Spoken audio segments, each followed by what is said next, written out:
एक भिखारी जिसके पास कल खाने को एक दाना नहीं था, आखिर वो एक ही रात में कैसे बन गया अरबपति? क्या था उस अंधेरी कोठरी का रहस्य जिसने उसे मौत के मुंह से निकालकर सोने के ढेर पर बिठा दिया? अपनी कुर्सियों की पेटी बांध लीजिए, क्योंकि सनातन वॉइस पर आज की यह कहानी आपकी आंखों और किस्मत पर विश्वास को हमेशा के लिए बदल देगी। बहुत समय पहले की बात है। एक छोटा सा गांव हुआ करता था जो शहर की भीड़ भाड़ और शोर शराबे से कोसों दूर बसा था। उस गांव का नाम सुंदरपुर था, लेकिन नाम के विपरीत वहां के कुछ लोगों मत में सुंदरता कम और संघर्ष ज्यादा लिखा था। इसी गांव के पुराने मंदिर के बाहर सीढ़ियों के पास एक अधेड़ उम्र का आदमी बैठा रहता था, जिसका नाम था भोला। भोला नाम जैसा ही सीधा और सरल था, लेकिन वक्त की मार ने उसे भिखारी बना दिया था। उसके चेहरे पर झुर्रियां थीं जो उसकी उम्र से ज्यादा उसके जीवन की कठिनाइयों को दिखाती थीं। उसके बाल बिखरे हुए और कपड़े जगह जगह से फटे हुए थे, जो कई महीनों से धुले नहीं थे। वह न तो बोल सकता था कि उसे क्या चाहिए और न ही किसी से लड़ सकता था। बस चुपचाप अपनी फटी हुई चादर बिछाकर उस पर बैठ जाता और आने जाने वाले लोगों के चेहरों को उम्मीद भरी नजरों से देखता रहता था। उसके पास एक पुराना और पिचका हुआ एल्यूमिनियम का कटोरा था, जो शायद उसे किसी कबाड़ में मिला था, और वही कटोरा उसकी पूरी दुनिया थी, क्योंकि उसी में उसकी रोटी और उसी में उसकी प्यास का पानी आता था। भोला को याद भी नहीं था कि आखिरी बार उसने भरपेट खाना कब खाया था या कब वह चैन की नींद सोया था। उसकी जिंदगी बस सूरज उगने से लेकर सूरज डूबने तक उस मंदिर की सीढ़ियों पर सिमट कर रह गई थी, जहां वह भगवान के दर्शन करने आने वाले भक्तों की दया पर निर्भर था। मंदिर में आने वाले लोग तरह तरह के होते थे। कुछ लोग बहुत अमीर होते थे, जो बड़ी बड़ी गाड़ियों से आते और भगवान के सामने हजारों का चढ़ावा चढ़ाते, लेकिन जब वे बाहर निकलते तो भोला की तरफ देखना भी अपनी शान के खिलाफ समझते थे। कुछ लोग ऐसे भी होते थे जो खुद गरीब थे, लेकिन उनके दिल में दया थी। वे अपनी सूखी रोटी में से भी एक टुकड़ा तोड़कर भोला के कटोरे में डाल देते। भोला को इन लोगों से ज्यादा लगाव था, क्योंकि वह समझता था कि भूख का दर्द क्या होता है। वह अक्सर सोचता था कि भगवान ने यह दुनिया इतनी अजीब क्यों बनाई है, जहां एक तरफ तो इतना खाना है कि कूड़े में फेंका जाता है, और दूसरी तरफ उसके जैसे लोग हैं जो दाने दाने को तरसते हैं। लेकिन भोला कभी भी अपनी किस्मत को कोसता नहीं था। उसके मन में एक अजीब सा विश्वास था कि शायद एक दिन सब कुछ बदल जाएगा। उसे नहीं पता था कि यह कैसे होगा या कब होगा, लेकिन यह उम्मीद ही थी जो उसे हर सुबह उठने और फिर उसी जगह जाकर बैठने की ताकत देती थी, जहां अपमान और धुतकार के सिवा अक्सर कुछ नहीं मिलता था।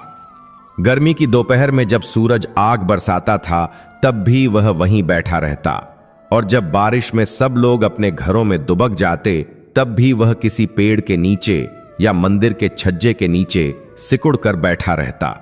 उसका जीवन एक ठहरा हुआ पानी जैसा था, जिसमें कोई हलचल नहीं थी। बस वक्त धीरे धीरे बीत रहा था और वह मौत के इंतजार में दिन काट रहा था। एक दिन की बात है, जब मौसम बहुत खराब हो रहा था। सुबह से ही आसमान में काले बादल छाए हुए थे और हवा में एक अजीब सी नमी थी, जो बता रही थी कि आज बहुत जोर की बारिश होने वाली है। मंदिर में भी आज भीड़ बहुत कम थी, क्योंकि लोग मौसम का मिजाज देखकर अपने घरों से बाहर नहीं निकले थे। भोला अपनी जगह पर बैठा था, लेकिन आज उसे बड़ी बेचैनी हो रही थी। उसका पेट भूख से कुलबुला रहा था, क्योंकि पिछले 2 दिनों से उसे ढंग का खाना नहीं मिला था। कल रात उसे बस एक बासी पूरी मिली थी, जो किसी ने दया करके दे दी थी, लेकिन वह ऊंट के मुंह में जीरे के समान थी। आज सुबह से उसके कटोरे में एक भी सिक्का नहीं गिरा था।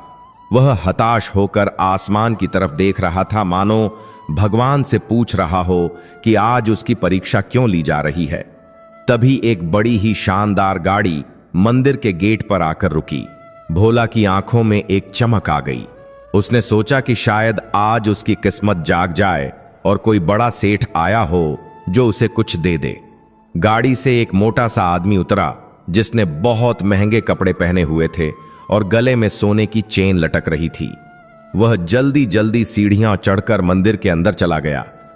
भोला ने अपनी चादर ठीक की और कटोरा आगे करके बैठ गया। उसे पूरा यकीन था कि जब वह सेठ वापस आएगा तो जरूर कुछ न कुछ देगा। काफी देर बाद वह सेठ वापस आया। भोला ने बड़े ही कातर भाव से हाथ जोड़कर कहा कि बाबूजी, बहुत भूख लगी है, कुछ दे दो, भगवान आपका भला करेगा। लेकिन उस सेठ ने भोला की तरफ देखा तक नहीं और अपनी धुन में चलता हुआ गाड़ी की तरफ बढ़ गया। भोला ने फिर भी हार नहीं मानी और थोड़ा आगे खिसक कर बोला कि बाबूजी, 2 दिन से कुछ नहीं खाया है, बस 10 रुपये दे दो। इस बार सेठ रुका और उसने बड़ी ही घृणा से भोला की तरफ देखा और बोला कि हट्टे कट्टे हो, काम क्यों नहीं करते, बस यहां बैठकर मुफ्त की रोटियां तोड़ते हो। उसने अपनी जेब से एक रुमाल निकाला और अपना पसीना पोंछते हुए गाड़ी में बैठ गया और गाड़ी स्टार्ट करके चला गया। भोला वहीं का वहीं जमा रह गया। उस सेठ की बातें उसके दिल में तीर की तरह चुभ गईं। ऐसा नहीं था कि उसने काम खोजने की कोशिश नहीं की थी। जब वह जवान था तब उसने बहुत मजदूरी की थी, लेकिन एक हादसे में उसका एक पैर खराब हो गया था, जिसके बाद वह भारी वजन नहीं उठा सकता था और लंगड़ा कर चलता था। गांव के लोग उसे काम देने से कतराते थे क्योंकि उन्हें लगता था कि यह लंगड़ा आदमी क्या काम करेगा। धीरे धीरे जब जमा पूंजी खत्म हो गई तो पेट की आग बुझाने के लिए उसे हाथ फैलाने पड़े। यह कोई शौक नहीं था बल्कि मजबूरी थी जिसे वह सेठ कभी नहीं समझ सकता था। भोला की आंखों से आंसू छलक पड़े। वह रोना नहीं चाहता था, लेकिन आज भूख और अपमान ने उसे तोड़ दिया था। शाम होते होते मौसम और भी भयानक हो गया। तेज आंधी चलने लगी और धूल का गुबार उड़ने लगा। मंदिर के पुजारी जी ने जल्दी जल्दी मंदिर के कपाट बंद कर दिए और अपने घर की तरफ चले गए। जाते जाते उन्होंने भोला से कहा कि आज मौसम बहुत खराब है, तुम भी कहीं सुरक्षित जगह चले जाओ, यहां बाहर बैठना ठीक नहीं है। भोला ने सिर हिलाया, लेकिन वह जाए तो जाए कहां? उसका तो कोई घर नहीं था। वह मंदिर के पीछे एक पुराने बरगद के पेड़ के नीचे सोता था, लेकिन आज आंधी इतनी तेज थी कि पेड़ के नीचे बैठना भी खतरनाक था। देखते ही देखते मूसलाधार बारिश शुरू हो गई। बिजली कड़कने लगी और बादलों की गर्जना से धरती कांपने लगी। भोला ने अपनी फटी हुई चादर को अपने चारों तरफ लपेट लिया और अपने कटोरे को छाती से लगाकर मंदिर की दीवार से सटकर बैठ गया। बारिश की ठंडी बूंदें उसके शरीर को सुइयों की तरह चुभ रही थीं। वह ठंड से कांप रहा था। उसका बुखार जैसा शरीर और खाली पेट उसे बहुत परेशान कर रहा था। उसे लगा कि शायद आज की रात उसकी आखिरी रात होगी। अंधेरा इतना घना हो गया था कि हाथ को हाथ नहीं सूझ रहा था। तभी बिजली जोर से कड़की और उस रोशनी में भोला को मंदिर की बाउंड्री के पास एक पुरानी खंडहर जैसी छोटी सी कोठरी दिखाई दी। वह कोठरी बहुत पुरानी थी और उसमें माली अपने औजार रखा करता था, लेकिन अब वह सालों से बंद पड़ी थी। भोला ने सोचा कि अगर वह उस कोठरी तक पहुंच जाए तो शायद बारिश और हवा से बच सकता है। वह अपनी पूरी ताकत बटोर कर उठा। उसका लंगड़ा पैर दर्द कर रहा था, लेकिन जीने की चाहत उसे आगे बढ़ा रही थी। कीचड़ और पानी में फिसलता हुआ वह किसी तरह उस कोठरी के दरवाजे तक पहुंचा। दरवाजा लकड़ी का था और बहुत पुराना हो चुका था। उस पर एक जंग लगा ताला लटक रहा था। भोला ने ताले को पकड़कर खींचा, लेकिन वह नहीं खुला। उसने इधर उधर देखा तो उसे जमीन पर एक भारी पत्थर पड़ा दिखाई दिया। उसने कांपते हाथों से पत्थर उठाया और ताले पर दे मारा। 2-3 बार मारने के बाद वह सड़ा हुआ ताला टूटकर नीचे गिर गया। भोला ने धक्का दिया और चरमराहट के साथ दरवाजा खुल गया। अंदर से सीलन और धूल की गंध आई, लेकिन भोला के लिए वह किसी महल से कम नहीं था, क्योंकि कम से कम वहां बारिश का पानी नहीं आ रहा था। वह अंदर गया और दरवाजा बंद कर लिया। अंदर घुप अंधेरा था। वह एक कोने में जाकर दुबक कर बैठ गया। बाहर तूफान का शोर था, लेकिन अंदर एक अजीब सी शांति थी। भोला की सांसें फूल रही थीं। उसने अपनी गीली चादर निचोड़ी और वहीं फर्श पर लेट गया। उसे बहुत थकान हो रही थी। भूख अब मर चुकी थी और उसकी जगह एक अजीब सी शून्यता ने ले ली थी। लेटे लेटे उसका हाथ जमीन पर किसी सख्त चीज से टकराया। उसने टटोल कर देखा तो वह एक लोहे का कड़ा जैसा कुछ लग रहा था जो जमीन में गड़ा हुआ था। जिज्ञासावश भोला ने उस कड़े को पकड़कर खींचा। उसे लगा शायद यह कोई पुरानी संदूक हो या कोई ढक्कन। पहले तो वह हिला नहीं, लेकिन जब उसने थोड़ा जोर लगाया तो जमीन की मिट्टी हटी और एक पत्थर की सिल सरकने का एहसास हुआ। भोला हैरान रह गया।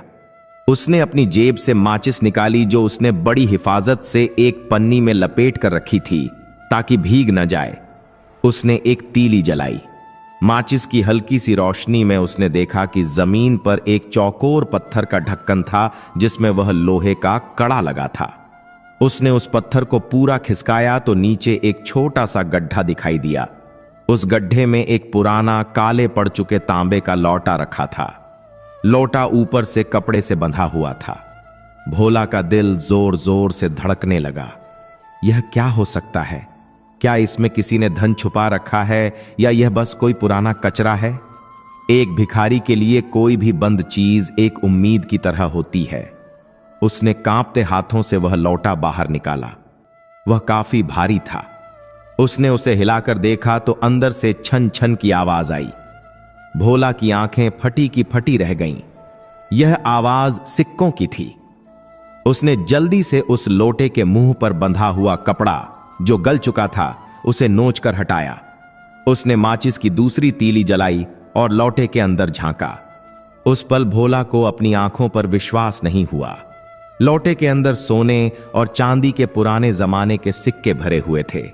तीली बुझ गई और अंधेरा फिर छा गया, लेकिन भोला की आंखों के सामने अभी भी वह सुनहरी चमक तैर रही थी। उसका पूरा शरीर कांपने लगा, इस बार ठंड से नहीं बल्कि डर और खुशी के मिले जुले एहसास से। एक भिखारी जिसके पास कल खाने के लिए 1 रुपया नहीं था, आज उसके हाथ में खजाना था।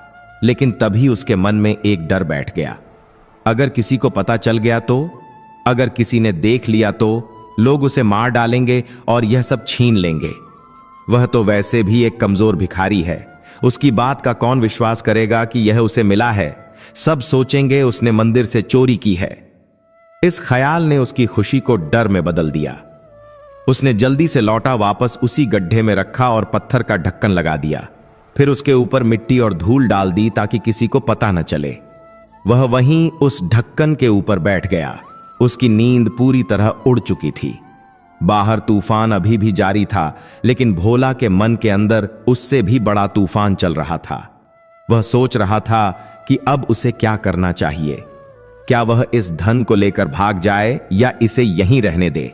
भागकर कहां जाएगा? वह तो लंगड़ा है, और अगर यहीं रहा तो कब तक इसे छुपा पाएगा? रात भर भोला जागता रहा और तरह तरह की योजनाएं बनाता रहा। सुबह जब बारिश रुकी और सूरज की पहली किरण निकली तो भोला ने कोठरी का दरवाजा धीरे से खोला और बाहर झांका। सब कुछ शांत था। पेड़ पौधे धुले हुए और ताजे लग रहे थे। मंदिर का प्रांगण भी साफ हो गया था। भोला ने राहत की सांस ली। किसी ने उसे रात को अंदर जाते हुए नहीं देखा था। उसने अपने कपड़े ठीक किए और बाहर निकल आया। उसने दरवाजे को वैसे ही सटा दिया ताकि किसी को शक न हो कि यह खुला था। वह वापस अपनी जगह मंदिर की सीढ़ियों पर आकर बैठ गया। लेकिन आज वह बदला हुआ था। आज उसकी आंखों में वह लाचारी नहीं थी जो रोज होती थी। आज उसके पास एक राज था, एक ऐसा राज जो उसकी पूरी जिंदगी बदल सकता था, लेकिन उसे बहुत संभल कर चलना था। उसने तय किया कि वह किसी को भनक भी नहीं लगने देगा कि उसके पास क्या है। वह रोज की तरह ही भीख मांगेगा और सही समय का इंतजार करेगा। दिन चढ़ने लगा और लोग मंदिर आने लगे। आज फिर वही दिनचर्या शुरू हो गई। लोग आ रहे थे, कोई उसे देख रहा था, कोई नहीं। लेकिन भोला का ध्यान अब कटोरे पर नहीं था। उसका ध्यान उस कोठरी की तरफ था जहां उसका भाग्य गड़ा हुआ था। दोपहर के समय जब मंदिर में भीड़ कम थी, तभी एक घटना घटी जिसने भोला को और भी ज्यादा चिंता में डाल दिया। गांव का एक बदमाश लड़का जिसका नाम रंगा था, अपने 2 दोस्तों के साथ मंदिर की तरफ आया। रंगा गांव में छोटी मोटी चोरियां करता था और जुआ खेलता था। उसकी नजर हमेशा ऐसी जगहों पर रहती थी जहां से कुछ मिल सके। वह मंदिर के पीछे की तरफ जा रहा था। ठीक उसी कोठरी के पास जहां भोला ने रात बिताई थी। भोला का दिल मुंह को आ गया। अगर रंगा ने वह टूटा हुआ ताला देख लिया या कोठरी के अंदर चला गया तो सब गड़बड़ हो जाएगा। भोला अपनी जगह से उठा और लंगड़ाते हुए रंगा के रास्ते में आ गया। उसने जानबूझकर रंगा के सामने हाथ फैलाया और बोला, मालिक कुछ दे दो, बहुत भूख लगी है। रंगा ने गुस्से में भोला को धक्का दिया और बोला, हट जा रास्ते से पागल कहीं के, सुबह सुबह दिमाग खराब करने आ जाते हैं। धक्का लगने से भोला जमीन पर गिर गया, लेकिन उसने रंगा का ध्यान बंटा दिया था। रंगा और उसके दोस्त हंसते हुए दूसरी तरफ चले गए। भोला को चोट लगी थी, उसकी कोहनी छिल गई थी, लेकिन उसने दर्द की परवाह नहीं की। उसने चैन की सांस ली कि रंगा उस कोठरी की तरफ नहीं गया, लेकिन उसे समझ आ गया था कि वह खजाना वहां ज्यादा दिन सुरक्षित नहीं रह सकता। उसे जल्द ही कुछ करना होगा।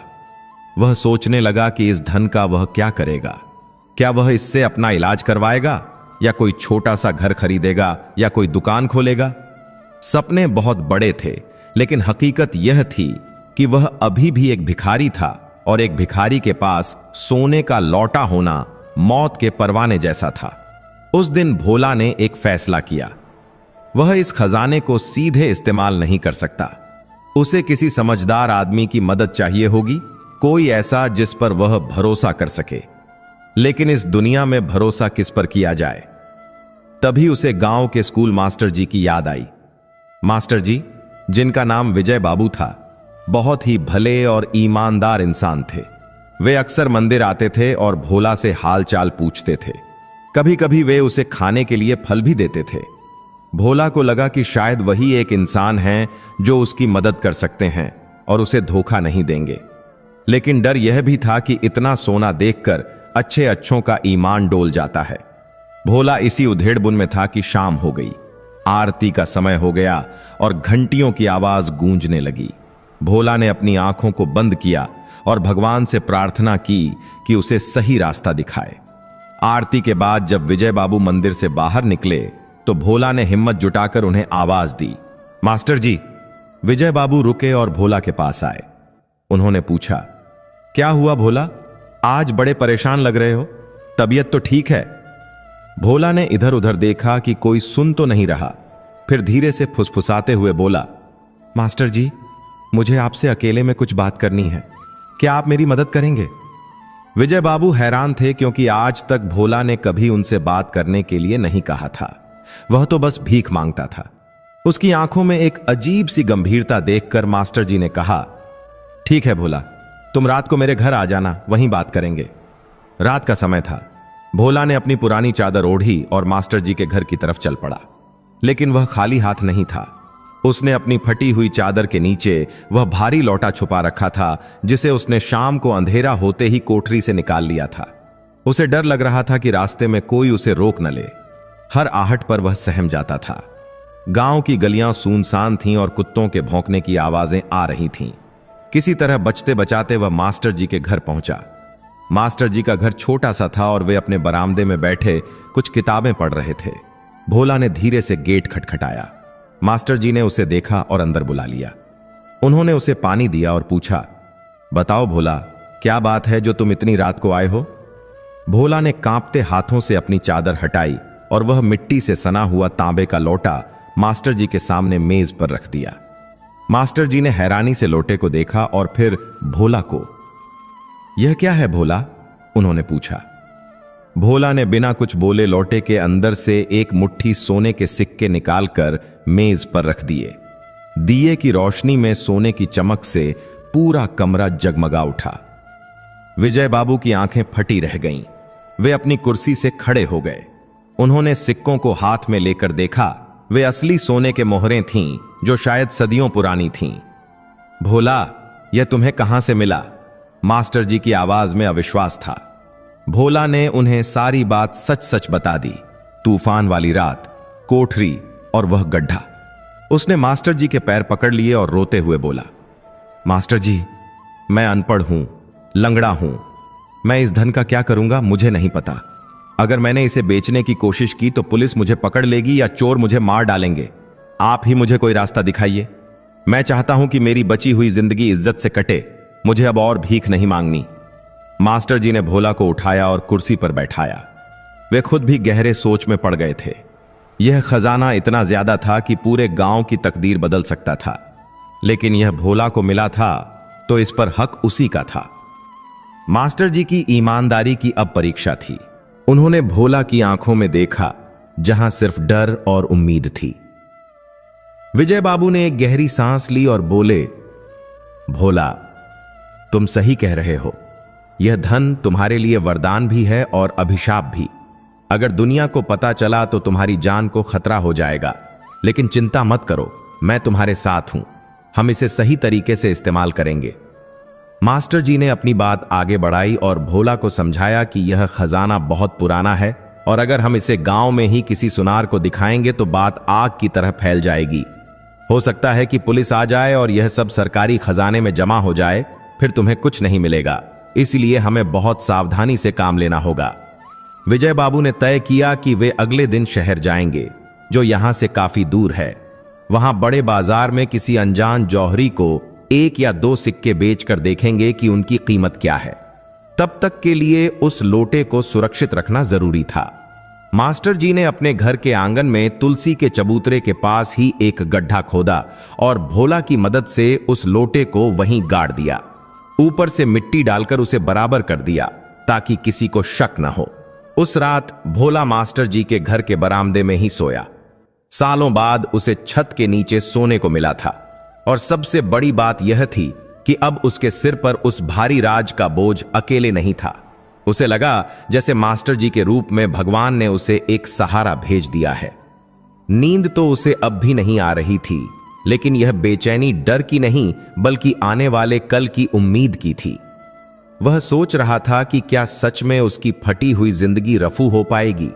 क्या सच में वह इंसानों जैसी जिंदगी जी पाएगा? अगली सुबह सूरज निकलने से पहले ही मास्टर जी और भोला तैयार हो गए। मास्टर जी ने भोला को अपने पुराने कपड़े दिए ताकि वह थोड़ा ठीक दिखे। हालांकि वे कपड़े भोला को थोड़े ढीले थे, लेकिन उसकी फटी चिथड़े वाली पोशाक से लाख गुना बेहतर थे। दोनों बस स्टैंड पहुंचे और शहर जाने वाली पहली बस पकड़ ली। भोला के लिए बस में बैठना किसी सपने जैसा था। उसने न जाने कितने साल उस मंदिर की सीढ़ियों पर धूल फांकते हुए बिता दिए थे। दुनिया उसके आगे से गुजर जाती थी और वह वहीं रुका हुआ था। आज वह खुद चल रहा था अपनी किस्मत बदलने के सफर पर। बस की खिड़की से बाहर देखते हुए उसे पेड़ पौधे पीछे छूटते दिखाई दे रहे थे, ठीक वैसे ही जैसे उसके बुरे दिन अब पीछे छूट रहे थे।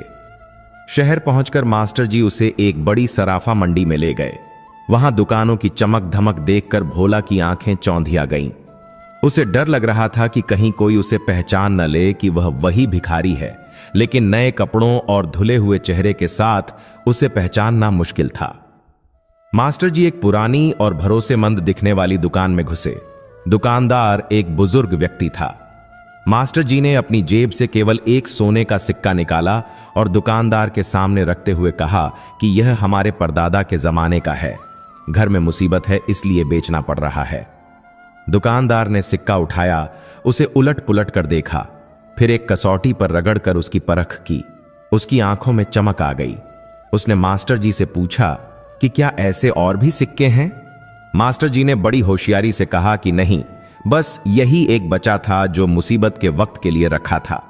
दुकानदार ने उस सिक्के का वजन किया और आज के भाव के हिसाब से उसकी कीमत बताई। कीमत सुनकर भोला के पैरों तले जमीन खिसक गई। वह एक सिक्का ही इतना कीमती था कि भोला को जिंदगी भर भीख मांगने पर भी उतने पैसे नहीं मिलते। दुकानदार ने नोटों की एक गड्डी मास्टर जी के हाथ में थमा दी। मास्टर जी ने पैसे गिने और चुपचाप भोला को लेकर दुकान से बाहर आ गए। बाहर आकर उन्होंने भोला के कंधे पर हाथ रखा और मुस्कुराते हुए कहा, देखा भोला, यह तुम्हारे अच्छे दिन की शुरुआत है। भोला की आंखों से आंसू बहने लगे। वह वहीं सड़क पर मास्टर जी के पैरों में गिरने लगा, लेकिन मास्टर जी ने उसे संभाल लिया और कहा, अब तुम भिखारी नहीं हो भोला, अब तुम एक इज्जतदार आदमी हो, कभी किसी के पैरों में मत गिरना। उस दिन मास्टर जी ने सबसे पहले भोला को एक अच्छे नाई की दुकान पर ले जाकर उसकी हजामत बनवाई। उसके बड़े हुए बाल और दाढ़ी कटवा दिए। फिर उसे नहला धुलाकर बाजार से नए कपड़े खरीदवाए। जब भोला आईने के सामने खड़ा हुआ तो वह खुद को पहचान नहीं पाया। वह मैला कुचैला भिखारी गायब हो चुका था और उसकी जगह एक साधारण लेकिन साफ सुथरा अधेड़ आदमी खड़ा था। इसके बाद मास्टर जी उसे एक अच्छे होटल में ले गए। भोला ने जब टेबल पर बैठकर गर्मा गर्म खाना देखा, दाल चावल सब्जी और रोटी, तो उसके हाथ कांपने लगे। उसने पहला निवाला मुंह में डाला तो स्वाद से ज्यादा उसे अपनी किस्मत पर रोना आ गया। वह खाने के साथ साथ अपने आंसुओं को भी निगलता जा रहा था। आसपास के लोग उसे देख रहे थे, लेकिन आज उसे किसी की परवाह नहीं थी। आज वह पेट भर रहा था, वह भी अपनी कमाई से, या यूं कहें कि अपने भाग्य से। खाना खाने के बाद मास्टर जी ने उसे कुछ पैसे नकद दिए और कहा कि यह तुम्हारी जेब खर्च के लिए हैं। बाकी पैसे मैं तुम्हारे नाम से डाक खाने में जमा करवा दूंगा ताकि भविष्य में काम आए। लेकिन मास्टर जी ने एक बहुत महत्वपूर्ण बात समझाई। उन्होंने कहा, भोला, अभी हमारे पास बहुत सारे सिक्के बाकी हैं, लेकिन हम रातों रात अमीर बनकर नहीं घूम सकते। अगर गांव वालों ने देखा कि कल का भिखारी आज राजा बन गया है तो सब शक करेंगे, लोग तुमसे जलेंगे और हो सकता है तुम्हें नुकसान पहुंचाएं। इसलिए तुम्हें अब भी सादगी से रहना होगा। हम सबको बताएंगे कि मैंने तुम्हें अपने स्कूल में माली की नौकरी दे दी है और रहने के लिए अपने घर के पीछे वाला कमरा दिया है। इससे तुम्हारी इज्जत भी बनी रहेगी और किसी को तुम्हारे खजाने पर शक भी नहीं होगा। भोला को मास्टर जी की बात एकदम सही लगी। वह समझ गया था कि दौलत को हजम करना दौलत कमाने से ज्यादा मुश्किल होता है। शाम को जब वे गांव वापस लौटे तो भोला का हुलिया देखकर कोई उसे पहचान नहीं पाया। जब वह मंदिर के पास से गुजरा तो उसे अपनी वो पुरानी जगह खाली दिखाई दी। वहां अब भी कुछ कुत्ते बैठे थे और एक दो नए भिखारी आ गए थे। भोला को एक अजीब सी सिहरन हुई। उसने मन ही मन भगवान को धन्यवाद दिया और मास्टर जी के साथ उनके घर चला गया। मास्टर जी ने उसे अपने घर के पीछे बना एक छोटा सा कमरा रहने के लिए दे दिया। बस आ तक का कमरा साफ था। उसमें एक चारपाई और एक पंखा था। भोला के लिए यह स्वर्ग से कम नहीं था। मास्टर जी ने उसे समझाया कि अब से वह रोज सुबह स्कूल जाएगा, पेड़ पौधों को पानी देगा और स्कूल की साफ सफाई देखेगा। इसके बदले उसे हर महीने तनख्वाह मिलेगी। यह तनख्वाह असल में उसी के सिक्कों के पैसे थे, लेकिन दुनिया की नजरों में यह उसकी मेहनत की कमाई होने वाली थी। उस रात भोला अपनी चारपाई पर लेटा तो उसे नींद नहीं आई। वह बार बार उठकर अपनी नई शर्ट को छूता, अपनी जेब में रखे नोटों को टटोलता। उसे यकीन नहीं हो रहा था कि यह सब हकीकत है। बाहर सन्नाटा था, लेकिन भोला के अंदर एक नई जिंदगी का शोर था। उसने कसम खाई कि वह इस मौके को गंवाएगा नहीं। वह अब एक नई पहचान बनाएगा। दिन बीतने लगे और भोला की जिंदगी पटरी पर आने लगी। वह सुबह जल्दी उठता, नहा धोकर साफ कपड़े पहनता और स्कूल पहुंच जाता। वह बड़े मन से पेड़ पौधों की देखभाल करता। जिन फूलों को वह पहले सिर्फ दूर से देखता था, अब वह उन्हें खुद उगा रहा था। बच्चे उसे भोला काका कहकर बुलाने लगे। पहले जब वह भीख मांगता था तो बच्चे उसे देखकर पत्थर मारते थे या चिढ़ाते थे, लेकिन अब वही बच्चे उससे नमस्ते करते और बातें करते। यह सम्मान भोला के लिए उन सोने के सिक्कों से भी ज्यादा कीमती था। मास्टर जी ने धीरे धीरे हर 2-3 महीने में शहर जाकर एक एक सिक्का बेचना शुरू किया। उन्होंने भोला का बैंक में खाता खुलवा दिया और सारा पैसा वहां जमा होने लगा। गांव वालों को लगता था कि मास्टर जी बहुत दयालु हैं जो उन्होंने एक भिखारी को आश्रय दिया, लेकिन कोई नहीं जानता था कि भोला अब गांव के कई अमीरों से ज्यादा अमीर था। भोला ने भी अपनी पुरानी आदतें छोड़ दी। अब वह सीधा चलता था। उसकी चाल में आत्मविश्वास था। उसका स्वास्थ्य भी सुधरने लगा। अच्छा खाना खाने से उसके गाल भर गए और शरीर में ताकत आ गई। वह लंगड़ाता अब भी था, लेकिन अब वह लाचारी की लंगड़ाहट नहीं थी। एक दिन की बात है, वही सेठ जिसने मंदिर के बाहर भोला को दुत्कारा था, स्कूल में किसी कार्यक्रम के मुख्य अतिथि बनकर आया। वह मंच पर बैठा भाषण दे रहा था और दान धर्म की बड़ी बड़ी बातें कर रहा था। भोला वहीं पास में खड़ा पौधों को पानी दे रहा था। कार्यक्रम खत्म होने के बाद जब सेठ अपनी गाड़ी की तरफ जा रहा था तो उसका रुमाल गिर गया। भोला ने देख लिया। वह लपक कर आगे बढ़ा और रुमाल उठाकर सेठ को दिया। सेठ ने उसे पहचाना नहीं। उसने भोला के साफ कपड़े और काम को देखकर सोचा कि यह स्कूल का कोई कर्मचारी है।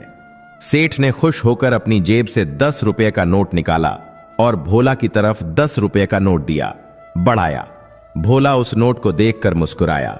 उसे वह दिन याद आ गया जब उसने इसी सेठ से 10 रुपए मांगे थे और बदले में अपमान मिला था।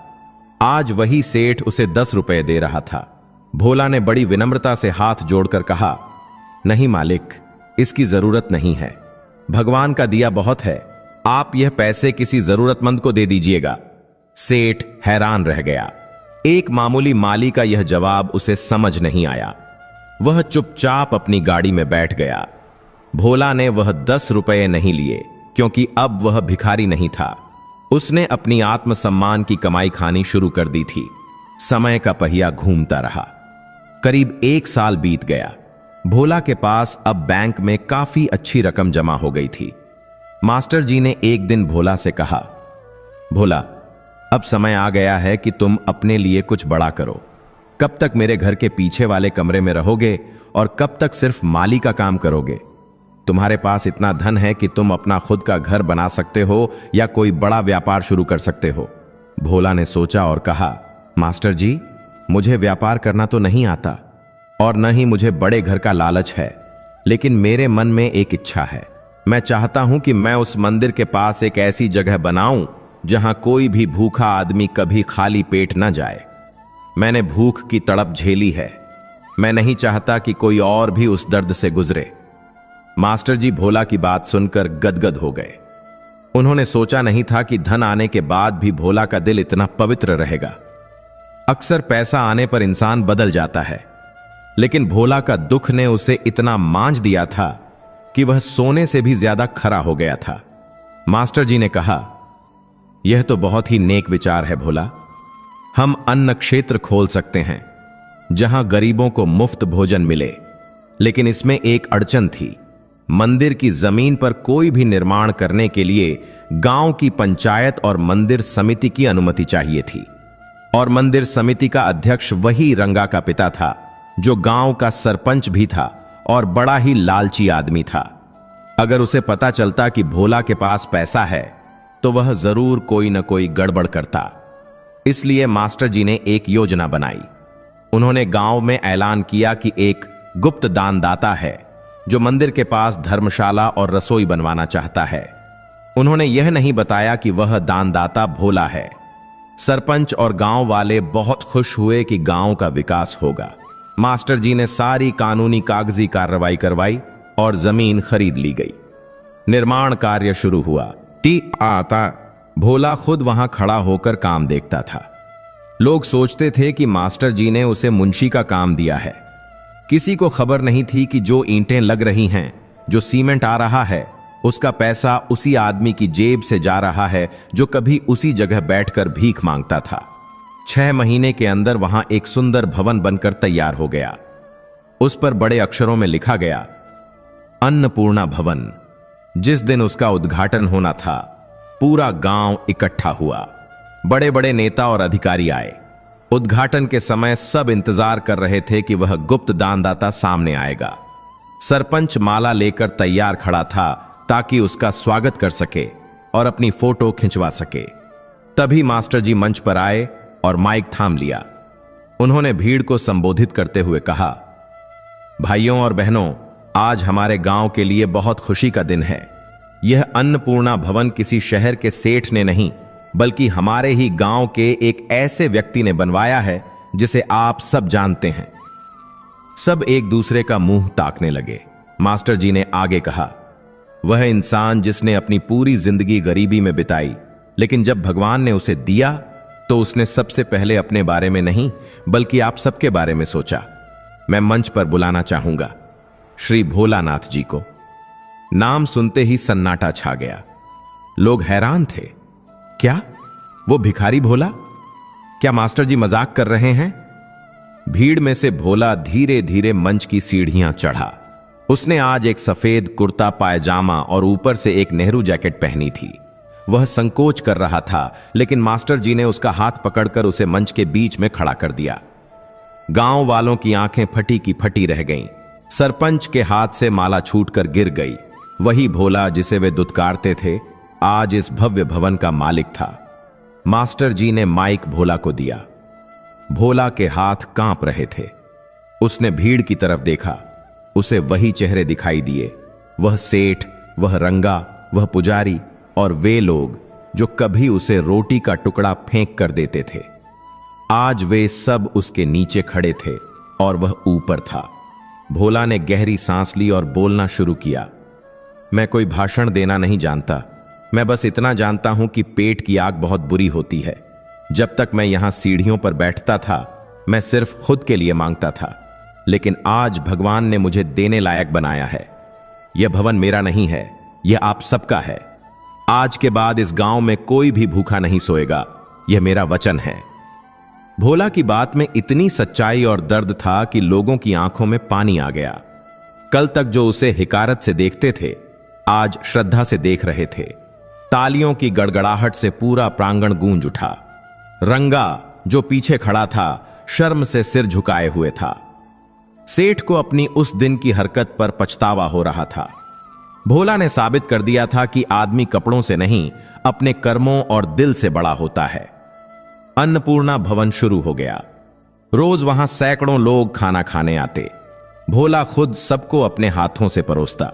उसे जो सुकून लोगों को खाना खिलाकर मिलता था, वह उसे सोने के सिक्कों को गिनने में कभी नहीं मिला। लेकिन कहानी अभी खत्म नहीं हुई थी। कहते हैं ना कि जब आप अच्छा काम करते हैं तो मुश्किलें भी आती हैं।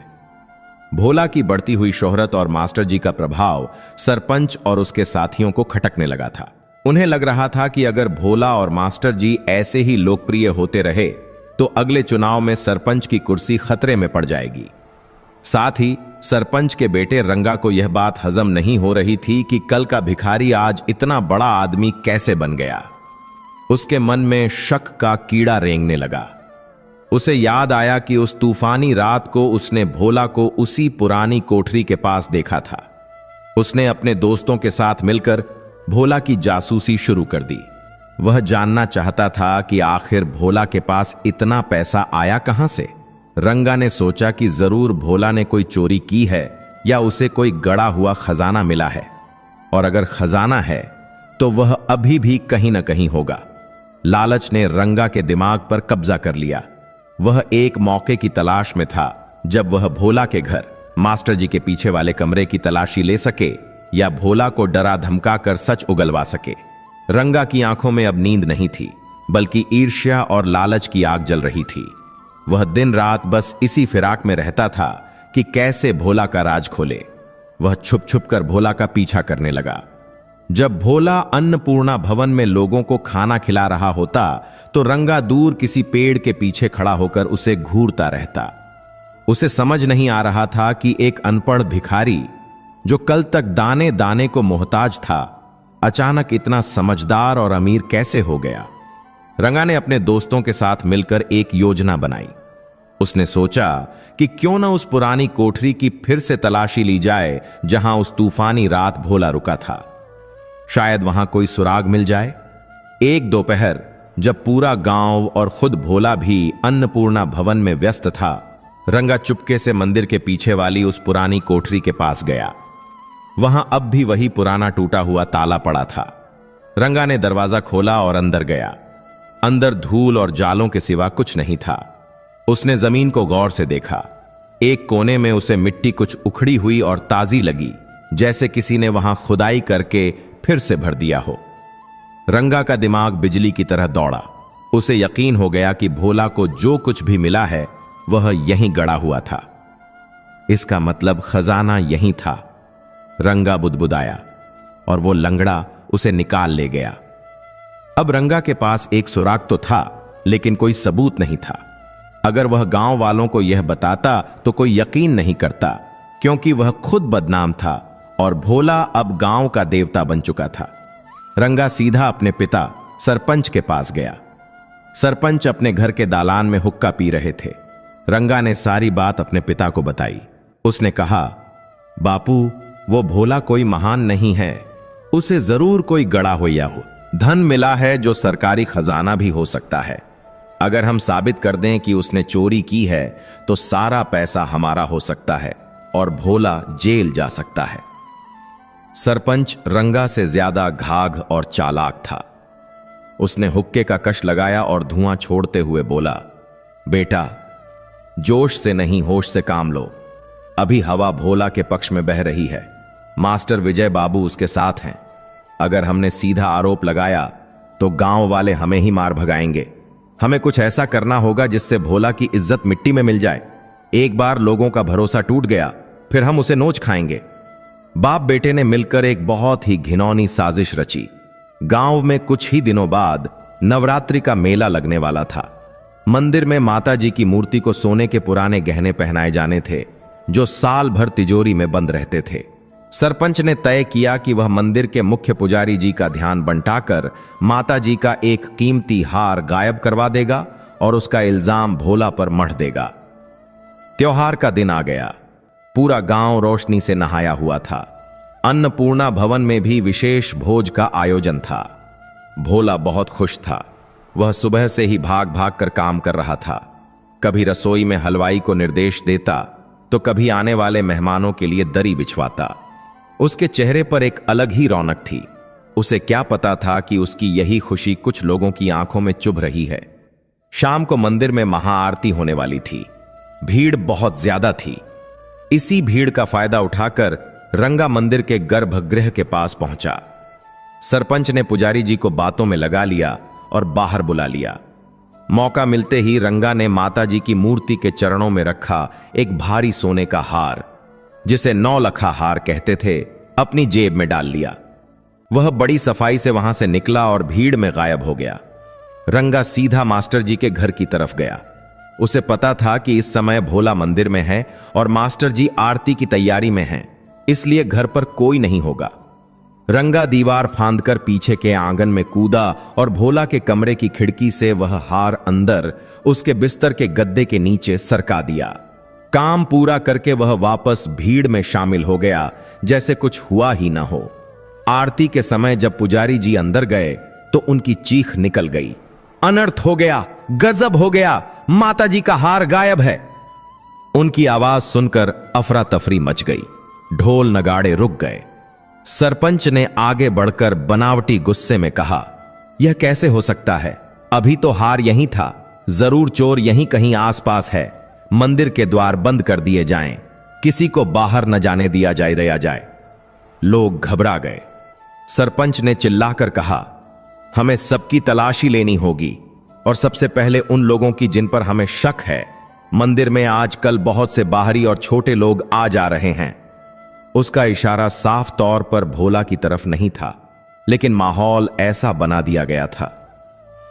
रंगा ने धीरे से भीड़ में एक बात फैला दी, मैंने आज दोपहर को भोला को मंदिर के अंदर अकेले में घूमते देखा था। यह बात जंगल की आग की तरह फैल गई। लोग कहने लगे, अरे वो तो पहले भिखारी था, क्या पता पुरानी आदत न गई हो। इंसान की फितरत बड़ी अजीब होती है। 100 अच्छाइयों पर एक शक भारी पड़ जाता है।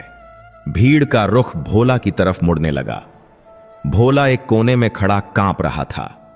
उसे समझ नहीं आ रहा था कि लोग उसे ऐसे क्यों घूर रहे हैं। सरपंच और रंगा भीड़ को लेकर मास्टर जी के पास पहुंचे। सरपंच ने कहा, मास्टर जी, बुरा मत मानिएगा, लेकिन गांव वालों का कहना है कि भोला की तलाशी ली जाए। आखिर वह पहले भी, आप तो जानते ही हैं। मास्टर जी को बहुत गुस्सा आया। उन्होंने कड़क आवाज में कहा, सरपंच जी, शर्म आनी चाहिए आपको। जो इंसान अपना सब कुछ दान कर रहा है, आप उस पर चोरी का इल्जाम लगा रहे हैं। मुझे भोला पर अपनी जान से ज्यादा भरोसा है। लेकिन भीड़ बेकाबू हो रही थी। रंगा ने कहा, अगर भोला सच्चा है तो डर किस बात का? चलिए उसके कमरे की तलाशी लेते हैं। दूध का दूध और पानी का पानी हो जाएगा। मास्टर जी ने भोला की तरफ देखा। भोला की आंखों में आंसू थे, लेकिन उसने सिर हिलाकर सहमति दे दी। उसे अपने आप पर भरोसा था कि उसने कुछ नहीं किया। पूरी भीड़, सरपंच, रंगा और मास्टर जी भोला के कमरे की तरफ बढ़े। रंगा के चेहरे पर एक शैतानी मुस्कान थी। वह मन ही मन अपनी जीत का जश्न मना रहा था। उसे बस उस पल का इंतजार था जब वह गद्दे के नीचे से हार निकालेगा और भोला को धक्के मारकर गांव से बाहर निकालेगा। भोला के कमरे का दरवाजा खोला गया। छोटा सा कमरा एकदम साफ सुथरा था। रंगा सबसे पहले अंदर घुसा। उसने नाटक करते हुए इधर उधर देखा, फिर सीधा चारपाई की तरफ गया। यहां देखते हैं, रंगा ने कहा और बड़े आत्मविश्वास के साथ गद्दा उठाया। सबकी सांसें थमी हुई थीं, लेकिन गद्दे के नीचे कुछ नहीं था। रंगा के पैरों तले जमीन खिसक गई। उसने गद्दे को पूरा पलट दिया, चादर झाड़ दी, तकिया फाड़कर देख लिया। वहां कुछ नहीं था। रंगा का चेहरा पीला पड़ गया। यह कैसे हो सकता है? उसने खुद अपने हाथों से हार वहां रखा था। क्या भोला को पता चल गया था? क्या मास्टर जी ने देख लिया था? सरपंच भी हैरान था। वह रंगा को घूर रहा था। मास्टर जी ने रंगा को घूरते हुए पूछा, क्या हुआ रंगा, कुछ मिला? तुम तो बड़ी यकीन से कह रहे थे। रंगा हकलाने लगा। मुझे लगा शायद। भीड़ अब रंगा और सरपंच के खिलाफ होने लगी थी। लोग कहने लगे, बेचारे भले आदमी को परेशान कर रहे हैं। सरपंच जी, यह ठीक नहीं है। भोला भी हैरान था। उसे समझ नहीं आ रहा था कि रंगा उसके गद्दे के नीचे क्या ढूंढ रहा था। तभी कमरे के बाहर से एक आवाज आई, रुकिए। सबने मुड़कर देखा। वहां गांव का एक छोटा बच्चा खड़ा था जिसका नाम छोटू था। छोटू ने अपनी नन्ही हथेली खोली जिसमें वह सोने का हार चमक रहा था। सब सन्न रह गए। सरपंच ने लपक कर पूछा, यह तेरे पास कहां से आया? छोटू ने मासूमियत से बताया, बाबूजी, मैं मंदिर के पीछे खेल रहा था। तभी मैंने देखा कि रंगा भैया जल्दी जल्दी में दीवार कूद रहे थे। उनकी जेब से यह चमकती हुई माला गिर गई थी। मैं तो रंगा भैया को देने ही आ रहा था, लेकिन वो भीड़ में खो गए। छोटू की बात सुनते ही वहां सन्नाटा छा गया। रंगा का खेल उसी पर उल्टा पड़ गया था। दरअसल हड़बड़ी में रंगा ने जब जेब से हार निकालकर खिड़की से फेंकने की कोशिश की थी, तो वह हार खिड़की के अंदर जाने के बजाय बाहर ही झाड़ियों में गिर गया था, जिसे उसे पता भी नहीं चला। और उसने सोचा कि काम हो गया। भगवान ने भोला की सच्चाई की लाज रख ली थी। अब पूरी भीड़ का गुस्सा रंगा पर टूट पड़ा। सरपंच शर्म से पानी पानी हो गया। मास्टर जी ने आगे बढ़कर रंगा के गाल पर एक जोरदार तमाचा मारा। तो यह थी तुम्हारी असलियत? तुम एक निर्दोष को फंसाना चाहते थे? गांव वाले रंगा को पीटने ही वाले थे कि भोला बीच में आ गया। उसने अपने हाथ फैलाकर सबको रोक दिया। भोला ने कहा, नहीं भाइयों, इसे मत मारिए। गलती इंसान से ही होती है। शायद रंगा बाबू को कोई गलतफहमी हो गई थी। आज माता जी का दिन है। आज के दिन हिंसा ठीक नहीं। जाने दीजिए इन्हें। भोला की यह बात सुनकर लोग दंग रह गए। जिसने उसकी जान लेने की कोशिश की, उसी को वह बचा रहा था। मास्टर जी की आंखों में भोला के लिए सम्मान और बढ़ता रह गया। उन्होंने सरपंच से कहा, ले जाइए अपने बेटे को और शुक्र मनाइए कि भोला का दिल सोने का है, वरना आज यह पुलिस थाने में होता। सरपंच रंगा का हाथ पकड़कर सिर झुकाए वहां से चला गया। उस दिन के बाद भोला का कद गांव वालों की नजर में भगवान जैसा हो गया। लेकिन इस घटना ने भोला को एक बात सिखा दी थी कि दुनिया में अच्छे काम करने वालों के दुश्मन भी अपने आप पैदा हो जाते हैं। उसे अब और भी सतर्क रहने की जरूरत थी। लेकिन भोला के मन में एक सवाल अब भी था, रंगा को उस पुरानी कोठरी के बारे में कैसे पता चला? क्या मेरा राज अब राज नहीं रहा? इस घटना के बाद रंगा और सरपंच कुछ दिनों तक शांत रहे। लेकिन सांप जितना घायल होता है, उसका जहर उतना ही बढ़ जाता है। वे अब समझ चुके थे कि सीधी उंगली से घी नहीं निकलेगा। उन्होंने अपनी रणनीति बदल दी। रंगा ने गांव में आना जाना कम कर दिया और शहर के बुरे लोगों के साथ उठना बैठना शुरू कर दिया। उसे पैसे की सख्त जरूरत थी, क्योंकि जुए में वह बहुत हार चुका था। उसने शहर के एक शातिर अपराधी कालिया से संपर्क किया। कालिया चोरी और डकैती के लिए मशहूर था। रंगा ने कालिया को बताया कि गांव में एक भिखारी है जिसके पास कहीं ना कहीं बहुत सारा सोना छुपा हुआ है। अगर तुम उसे उठा लो और थोड़ा डराओ धमकाओ तो वह उगल देगा कि खजाना कहां है। फिर आधा तेरा आधा मेरा। रंगा ने कालिया को लालच दिया।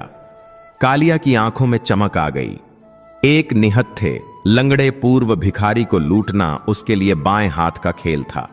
उन्होंने तय किया कि आने वाली अमावस्या की रात जब गांव में अंधेरा होगा वे भोला का अपहरण करेंगे। उधर भोला इन सब साजिशों से बेखबर अपने सेवा कार्य में लगा था, लेकिन मास्टर जी को चिंता थी। वह सरपंच की खामोशी को खतरे की घंटी मान रहे थे। उन्होंने भोला को समझाया था, भोला अब तुम रात को अकेले बाहर मत निकला करो और अन्नपूर्णा भवन से घर आते वक्त भी किसी को साथ ले लिया करो। भोला हंसकर कहता, मास्टर जी, जिसका रक्षक भगवान है उसका कोई क्या बिगाड़ेगा। लेकिन मास्टर जी ने अपनी तरफ से भोला की सुरक्षा के लिए एक उपाय सोचा। उन्होंने गांव के ही एक पहलवान युवक जिसका नाम भीम था और जो भोला की बहुत इज्जत करता था, उसे भोला का अंगरक्षक बॉडीगार्ड बना दिया। भीम को कहा गया कि वह साये की तरह भोला के साथ रहे, बस लोगों को यह लगे कि वह भोला का सहायक है। भीम हट्टा कट्टा था और वफादार भी। भोला को पहले तो यह अजीब लगा, लेकिन मास्टर जी की बात वह टाल नहीं सकता था। अमावस्या की रात आ गई। आसमान में चांद नहीं था और चारों तरफ घना अंधेरा था। भोला अन्नपूर्णा भवन का हिसाब किताब निपटाकर देर रात घर लौट रहा था। भीम उसके साथ था, हाथ में एक लाठी लिए। रास्ता सुनसान था। जैसे ही वे दोनों गांव के बाहरी हिस्से से गुजर रहे थे, अचानक एक जीप तेजी से आई और उनके सामने रुक गई। जीप में से 4 नकाबपोश आदमी निकले, जिनके हाथों में चाकू और डंडे थे। यह कालिया और उसके गुंडे थे। रंगा दूर जीप में बैठा तमाशा देख रहा था। गुंडों ने भोला को घेर लिया। चुपचाप हमारे साथ चलो, वरना यहीं काट कर फेंक देंगे, कालिया गुर्राया। भोला घबरा गया। उसने कभी ऐसी हिंसा नहीं देखी थी, लेकिन इससे पहले कि कोई गुंडा भोला को हाथ लगाता, भीम शेर की तरह उन पर टूट पड़ा। भीम ने अपनी लाठी घुमाई और पहले ही वार में एक गुंडे के हाथ से चाकू गिरा दिया। लेकिन वे 4 थे और भीम अकेला। हाथापाई शुरू हो गई। भीम पूरी ताकत से लड़ रहा था, लेकिन एक गुंडे ने पीछे से भीम के सिर पर डंडा मार दिया। भीम लड़खड़ा कर गिर गया। अब भोला अकेला पड़ गया। कालिया ने भोला को कॉलर से पकड़ा और घसीटते हुए जीप की तरफ ले जाने लगा। भोला चिल्लाया, बचाओ बचाओ! लेकिन सुनसान रास्ते पर सुनने वाला कोई नहीं था। रंगा जीप के अंदर से ही चिल्लाया, जल्दी कर कालिया, कोई आ जाएगा। भोला ने अपनी पूरी जान लगाकर विरोध किया। उसने कालिया के हाथ पर काट लिया। कालिया दर्द से बिलबिलाया और उसकी पकड़ ढीली हो गई। भोला लंगड़ाते हुए भागा। वह खेतों की तरफ भागा जहां जीप नहीं जा सकती थी। गुंडे उसके पीछे भागे। अंधेरे में ठोकर खाकर भोला गिर गया। उसे लगा अब सब खत्म। गुंडे उसके सिर पर खड़े थे। तभी अंधेरे में एक और आवाज गूंजी, गोलियों की आवाज। धां धां! गुंडे ठिठक गए। सामने से पुलिस की जीप की बत्तियां चमकती हुई आ रही थीं। मास्टर जी पुलिस लेकर आ गए थे। दरअसल मास्टर जी को रंगा के शहर जाने की खबर मिल गई थी और उन्हें शक था कि आज रात कुछ गड़बड़ हो सकती है, इसलिए उन्होंने पहले ही थानेदार को खबर कर दी थी और वे लोग गश्त पर थे। पुलिस को देखते ही कालिया और उसके साथी भागने लगे, लेकिन पुलिस ने जीप दौड़ाकर उन्हें घेर लिया। रंगा, जो अपनी जीप स्टार्ट करके भागने की कोशिश कर रहा था, घबराहट में जीप को एक पेड़ से टकरा बैठा। पुलिस ने सबको गिरफ्तार कर लिया। जब रंगा के चेहरे से नकाब या जब उसे जीप से निकाला गया, हटाया गया, तो पुलिस और मास्टर जी हैरान नहीं हुए, लेकिन भोला को बहुत दुख हुआ। उसने रंगा की तरफ देखा और कहा, रंगा बाबू, पैसे के लिए इतना गिर गए? थानेदार ने रंगा को हथकड़ी पहनाते हुए कहा, अब सारी गर्मी जेल में निकलेगी। मास्टर जी ने भोला को उठाया और गले लगा लिया। भीम को भी होश आ गया था। उसे मामूली चोटें आई थीं। उस रात बुराई फिर हार गई थी और अच्छाई की जीत हुई थी। लेकिन यह घटना एक बड़ा बदलाव लाने वाली थी। अब तक भोला का खजाना एक राज था, लेकिन पुलिस केस बनने के बाद अब सवाल उठने वाले थे कि आखिर रंगा भोला के पीछे क्यों पड़ा था। क्या भोला को सच बताना पड़ेगा अगले दिन पूरे जिले में खबर छप गई कि एक समाज सेवी का अपहरण करने की कोशिश नाकाम हुई। भोला अब सिर्फ एक गांव का दानी नहीं बल्कि एक चर्चित हस्ती बन गया था। बड़े बड़े पत्रकार गांव आने लगे। सब भोला का इंटरव्यू लेना चाहते थे। मास्टर जी ने भोला को समझाया, भोला अब बात छुप नहीं सकती, हमें सच का एक हिस्सा दुनिया को बताना होगा, वरना लोग कहानियां बनाते रहेंगे। मास्टर जी और भोला ने मिलकर एक प्रेस कॉन्फ्रेंस, पत्रकार वार्ता बुलाई। भोला ने माइक संभाला और दुनिया के सामने अपनी कहानी रखी, लेकिन एक छोटे से बदलाव के साथ। उसने कहा, मुझे कोई खजाना नहीं मिला। मेरे एक दूर के रिश्तेदार थे जो निस्संतान थे। उन्होंने अपनी सारी संपत्ति मरते वक्त मेरे नाम कर दी थी। मुझे यह बात बहुत बाद में पता चली। बस यही मेरा सच है। चूंकि खजाना सोने के सिक्कों के रूप में था, जिसे मास्टर जी ने धीरे धीरे बेचकर सफेद धन, व्हाइट मनी में बदल दिया था और उसके कागजात तैयार करवा लिए थे, जो कि मास्टर जी की दूरदर्शिता थी। इसलिए किसी को शक नहीं हुआ। कानूनी रूप से भोला का पैसा अब पुश्तैनी संपत्ति बन गया था। इस खुलासे के बाद भोला की जान का खतरा कम हो गया, क्योंकि अब सबको लगा कि पैसा बैंक में है और कानूनी है। कोई गड़ा हुआ खजाना नहीं है जिसे लूटा जा सके। रंगा और उसके साथियों को लंबी जेल हो गई। सरपंच को अपनी बदनामी के कारण पद से इस्तीफा देना पड़ा। गांव में अब शांति थी, लेकिन भोला का सफर यहां रुकने वाला नहीं था। उसके पास पैसा था, शोहरत थी, लेकिन उसका दिल अब भी कुछ खालीपन महसूस कर रहा था। उसे लगता था कि सिर्फ खाना खिलाना काफी नहीं है। उसे गांव के उन लोगों के लिए कुछ करना था जो बीमारी से मर जाते हैं, जैसे उसकी मां मरी थी। गांव में कोई अच्छा अस्पताल नहीं था। शहर जाने में बहुत वक्त लगता था और कई मरीज रास्ते में ही दम तोड़ देते थे। भोला ने मास्टर जी के सामने अपनी नई इच्छा रखी। मास्टर जी, मैं एक अस्पताल बनाना चाहता हूं। मास्टर जी मुस्कुराए। यह काम अन्नपूर्णा भवन से भी बहुत बड़ा था। इसके लिए बहुत ज्यादा पैसे और सरकारी मदद की जरूरत थी, लेकिन भोला का संकल्प दृढ़ था। अस्पताल बनाने का सपना देखना आसान था, लेकिन उसे पूरा करना पहाड़ तोड़ने जैसा था। जमीन की समस्या फिर आ खड़ी हुई।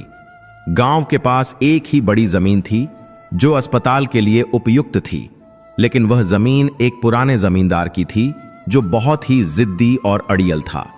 उसका नाम था ठाकुर विक्रम सिंह। विक्रम सिंह शहर में रहता था और उसे अपनी पुश्तैनी जमीन से बहुत प्यार था, भले ही वह बंजर पड़ी हो। मास्टर जी और भोला कई बार ठाकुर साहब से मिलने शहर गए, लेकिन उन्होंने हर बार मिलने से मना कर दिया। एक बार जब मुलाकात हुई भी तो ठाकुर ने साफ कह दिया, मैं अपनी जमीन किसी भिखारी के अस्पताल के लिए नहीं दूंगा। यह मेरे पूर्वजों की निशानी है। भोला निराश हो गया। उसके पास पैसे थे, वह मुंह मांगी कीमत देने को तैयार था, लेकिन ठाकुर को पैसे का नहीं, अपनी आन का घमंड था। यह भोला के धैर्य की नई परीक्षा थी। क्या वह उस जिद्दी जमींदार का दिल जीत पाएगा या उसका अस्पताल का सपना अधूरा रह जाएगा? भोला और मास्टर जी ने हार नहीं मानी। ठाकुर विक्रम सिंह का इनकार उनके लिए एक बड़ी रुकावट थी, लेकिन भोला का इरादा पक्का था। उसने तय किया कि वह खुद एक बार फिर ठाकुर साहब के पास जाएगा, लेकिन इस बार वह पैसों की बात नहीं करेगा। वह सिर्फ एक इंसान से दूसरे इंसान के नाते बात करेगा। मास्टर जी ने उसे समझाया कि ठाकुर साहब बहुत ही पुराने ख्यालों के आदमी हैं, उन्हें इज्जत और परंपरा प्यारी है। भोला ने अपनी सादगी को ही अपना हथियार बनाने का फैसला किया। वह सुबह सुबह उठकर शहर के लिए निकल पड़ा। इस बार उसने कोई गाड़ी नहीं की, बल्कि बस से गया और ठाकुर साहब की हवेली के गेट पर जाकर खड़ा हो गया। दरबान ने उसे भगाने की कोशिश की। भाग यहां से, ठाकुर साहब किसी से नहीं मिलते। लेकिन भोला ने बड़ी नम्रता से कहा, भाई, मैं यहां भीख मांगने नहीं आया हूं। मैं बस ठाकुर साहब के दर्शन करना चाहता हूं। जब तक वे नहीं मिलेंगे, मैं यहीं धूप में खड़ा रहूंगा। दरबान ने सोचा पागल है, चला जाएगा, लेकिन भोला वहीं खड़ा रहा। दोपहर हो गई, सूरज सिर पर चढ़ आया। भोला पसीने से लथपथ था, उसका लंगड़ा पैर दर्द कर रहा था, लेकिन वह टस से मस नहीं हुआ। शाम को जब ठाकुर साहब अपनी बालकनी में चाय पी रहे थे, तो उनकी नजर गेट पर खड़े उस आदमी पर पड़ी।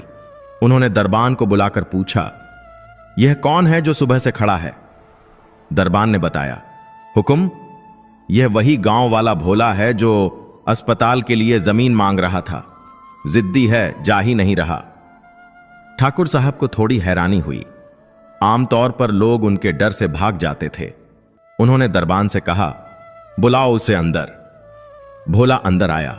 उसका गला प्यास से सूख रहा था, लेकिन उसने पानी नहीं मांगा। उसने ठाकुर साहब के पैर छुए और हाथ जोड़कर खड़ा हो गया। ठाकुर ने रौब से पूछा, क्या चाहिए? मैंने कह दिया ना कि जमीन नहीं बिकेगी, फिर क्यों खड़े हो यहां? भोला ने धीरे से सिर उठाया और बोला, ठाकुर साहब, मैं जमीन खरीदने नहीं आया हूं, मैं तो बस आपको एक कहानी सुनाने आया हूं। ठाकुर ने भौहें चढ़ाईं। कहानी? भोला ने कहा, जी, एक मां की कहानी जो अपने बीमार बेटे को गोद में लेकर शहर की तरफ भागी थी, लेकिन रास्ते में ही दम तोड़ दिया क्योंकि गांव में कोई डॉक्टर नहीं था। वह मां मेरी थी और वह बेटा मैं हूं। उस दिन मैंने अपनी मां को खोया, लेकिन आज भी गांव में कई माएं अपने बच्चे खो रही हैं, कई बेटे अनाथ हो रहे हैं। आपकी जमीन बंजर पड़ी है ठाकुर साहब, लेकिन अगर वहां अस्पताल बन गया तो वह जमीन जिंदगी उगाएगी।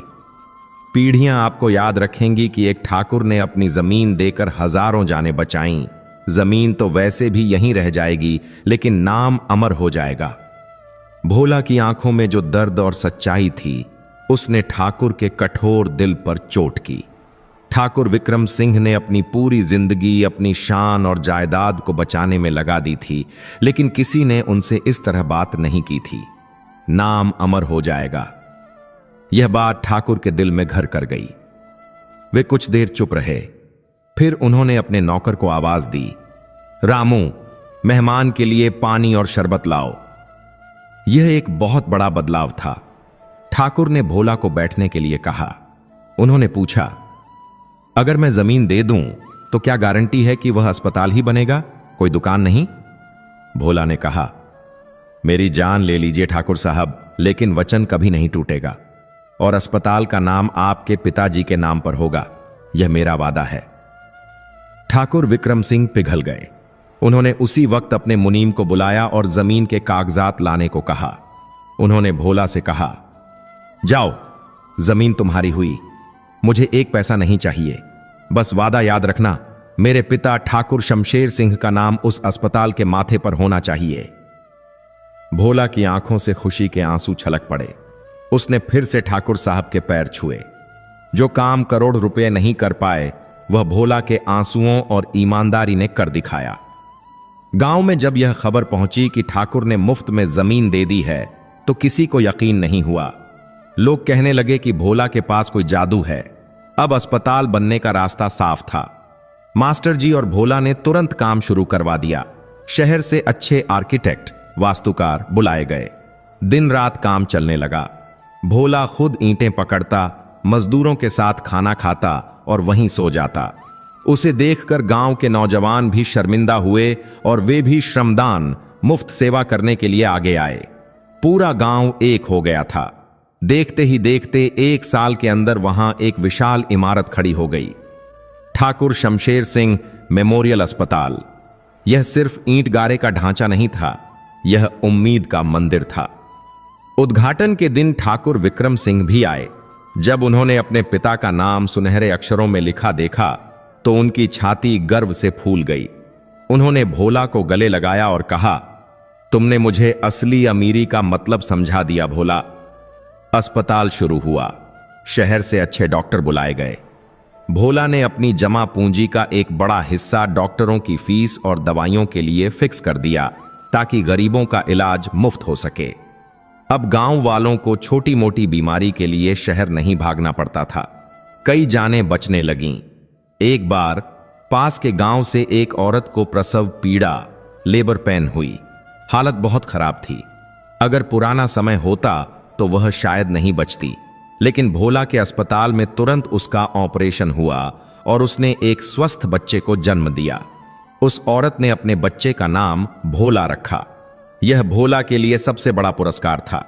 उसकी मां की आत्मा को अब जाकर शांति मिली होगी, यह सोचकर भोला अक्सर अकेले में मुस्कुरा देता था। लेकिन जीवन एक सीधी रेखा नहीं होती। जैसे जैसे अस्पताल प्रसिद्ध हुआ, वहां दवाइयों की खपत बढ़ने लगी। भोला ने दवाइयों की सप्लाई का ठेका शहर की एक बड़ी कंपनी को दिया था। कंपनी का मालिक, जिसका नाम मिस्टर खन्ना था, एक बहुत ही लालची व्यापारी था। शुरू में तो उसने अच्छी दवाइयां भेजीं, लेकिन जब उसने देखा कि भोला एक सीधा सादा आदमी है और उसे डॉक्टरी का ज्यादा ज्ञान नहीं है, तो उसने हेराफेरी शुरू कर दी। खन्ना ने असली दवाइयों की जगह नकली और सस्ती दवाइयां भेजना शुरू कर दिया और बिल असली दवाइयों का बनाता रहा। भोला को इस बात की भनक भी नहीं थी।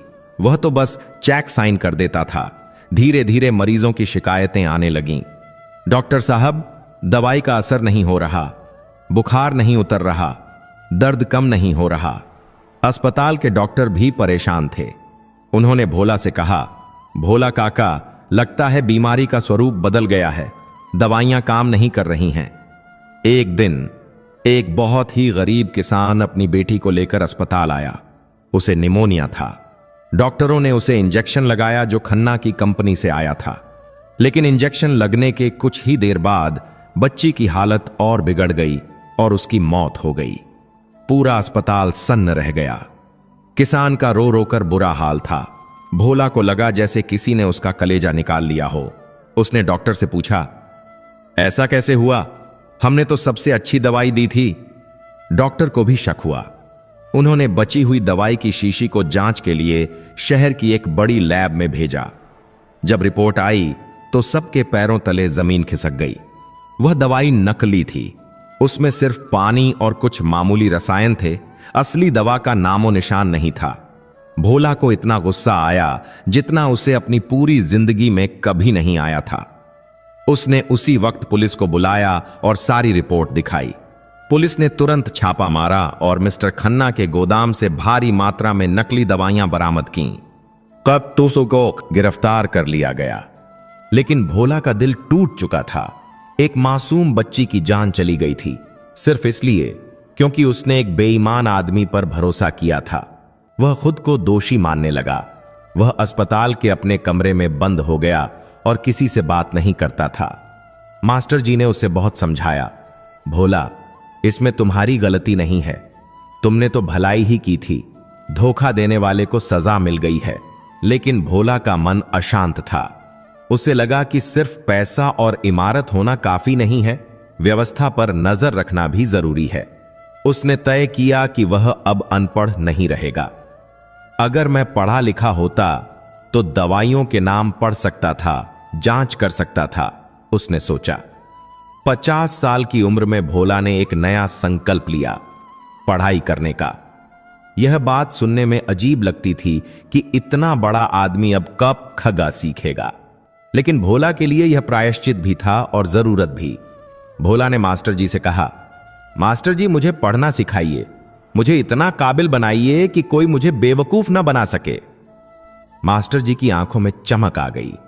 उन्होंने कहा, सीखने की कोई उम्र नहीं होती भोला, मैं तुम्हें जरूर पढ़ाऊंगा। अब भोला का एक नया रूटीन शुरू हुआ।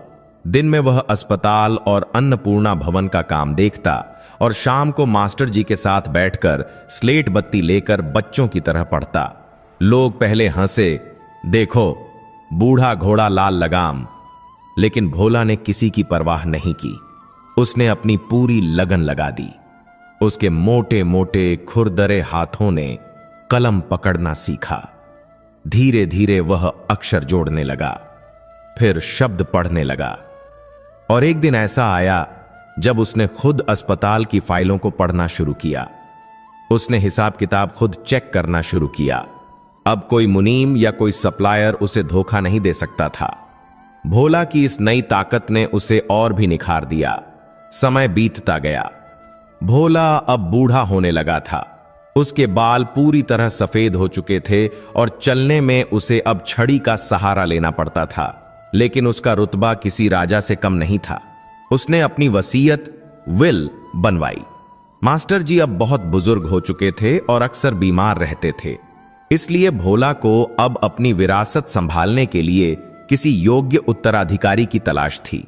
उसके अपने कोई बच्चे नहीं थे, उसका परिवार तो यह पूरा गांव था, लेकिन उसे एक ऐसा व्यक्ति चाहिए था जो निस्वार्थ भाव से इस सेवा को आगे बढ़ा सके। उसकी नजर एक युवा डॉक्टर पर थी जिसका नाम डॉक्टर आनंद था।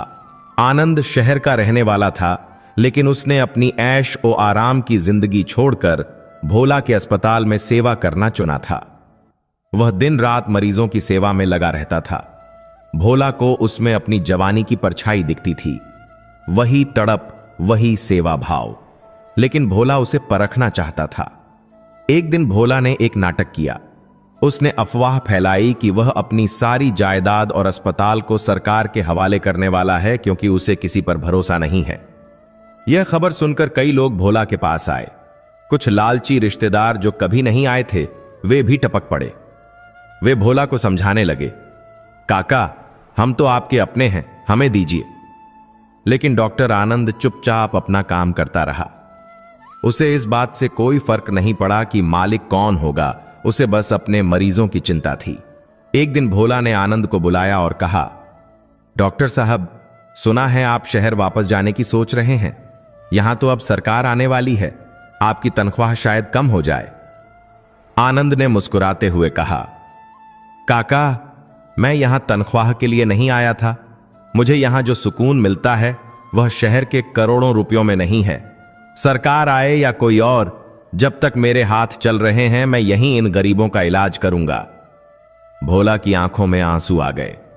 उसे उसका वारिस मिल गया था।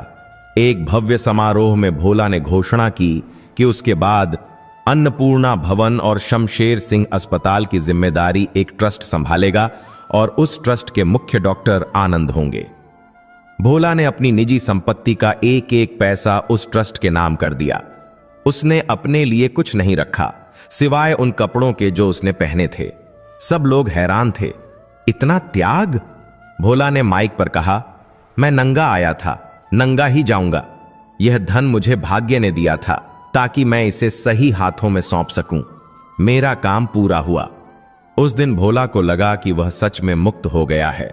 उस रात वह बहुत गहरी नींद सोया, बिना किसी चिंता के। कहानी का अंत करीब आ रहा था। कुछ साल बाद मास्टर विजय बाबू का देहांत हो गया। भोला को बहुत गहरा धक्का लगा। उसका मार्गदर्शक, उसका दोस्त चला गया था। भोला अब और भी अकेला महसूस करने लगा। वह अक्सर मंदिर की उसी सीढ़ी पर जाकर बैठ जाता जहां से उसकी कहानी शुरू हुई थी। वह घंटों वहां बैठा रहता, आते जाते लोगों को देखता। अब वह भीख नहीं मांगता था, लेकिन वह अपनी जड़ों को नहीं भूला था। लोग उसे झुककर प्रणाम करते, लेकिन वह उन्हें रोकता और कहता, मैं वही भोला हूं, बस कपड़े बदल गए हैं। एक दिन सर्दी की एक ठंडी सुबह जब पुजारी जी मंदिर का कपाट खोलने आए तो उन्होंने देखा कि भोला उसी सीढ़ी पर बैठा है। उसका सिर दीवार से टिका हुआ है और चेहरे पर एक शांत मुस्कान है। पुजारी जी ने पास जाकर उसे हिलाया, भोला काका उठो, बहुत ठंड है। लेकिन भोला नहीं उठा। वह अपनी अनंत यात्रा पर निकल चुका था। वहीं उसी जगह जहां उसने अपनी जिंदगी के सबसे बुरे और सबसे अच्छे दिन बिताए थे। भोला की अंतिम यात्रा में ऐसा जनसैलाब उमड़ा जो शायद किसी बड़े नेता या राजा के लिए भी न उमड़ता। हजारों लोग रो रहे थे। जिन अनाथों को उसने पाला, जिन मरीजों को उसने बचाया, जिन भूखों को उसने खिलाया, वे सब आज अपने पिता को विदा करने आए थे। भोला चला गया, लेकिन वह मरा नहीं। वह आज भी उस अस्पताल की हर धड़कन में जिंदा है, अन्नपूर्णा भवन के हर निवाले में जिंदा है। उसकी कहानी आज भी गांव की चौपालों पर सुनाई जाती है। एक भिखारी की कहानी जिसने अपनी किस्मत को नहीं बल्कि दूसरों की किस्मत को बदला। और लोग कहते हैं कि कभी कभी भगवान मंदिर के अंदर मूर्ति में नहीं बल्कि बाहर सीढ़ियों पर बैठे किसी इंसान के रूप में मिल जाते हैं। सुंदरपुर गांव आज भी सुंदर है, लेकिन उसकी असली सुंदरता उन ईंट पत्थरों में नहीं बल्कि भोला की उस विरासत में है जो सिखाती है कि देने वाला हाथ लेने वाले हाथ से हमेशा ऊंचा होता है।